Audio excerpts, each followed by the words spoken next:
দাদা তোমার কি মাথা খারাপ আছে নাকি গো? কেন দাদা কি লাগো দেখি? আপনি তুমি কার সাথে লাগছো তুমি কি জানো? কেন কথা বলো?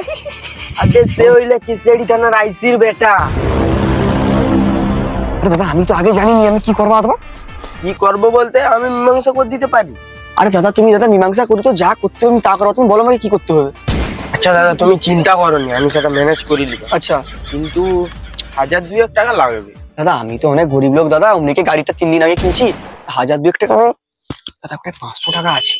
500 টাকা? দেখো দাদা ওটাই ম্যানেজ করলো দাদা, পুরো তোমাকে পানি বিড়ি খাইয়ে দিবে, আমি কোনো অসুবিধা নেই। তুমি চিন্তা করোনি, আমি ব্যবস্থা করছি। যাবা সাথে যাবা, চলো চলো। ম্যানেজ করলি দাদা, যেন আমাকে মারামারি নেই করে না না কিচ্ছু করবে না তোমাকে। চলো চলো। ও দাদা শুনো শুনো, আর কোনো চিন্তা করার দরকার নেই, আমি মীমাংসা করে দিচ্ছি। ঠিক আছে। হ্যাঁ কোনো চিন্তা লিয়া रुको जरा। দাদা ভুলটা আবার চলে গেল। আমার ভুল হয়েছে দাদা। দাদা আমি তো তোমাকে দেখতে পেয়েছি তোমার গাড়ির সামনে এসে আমি ঢুকে গেছি, ভুলটা আমার হয়েছিল দাদা। না না দাদা তুমি এটা ভুল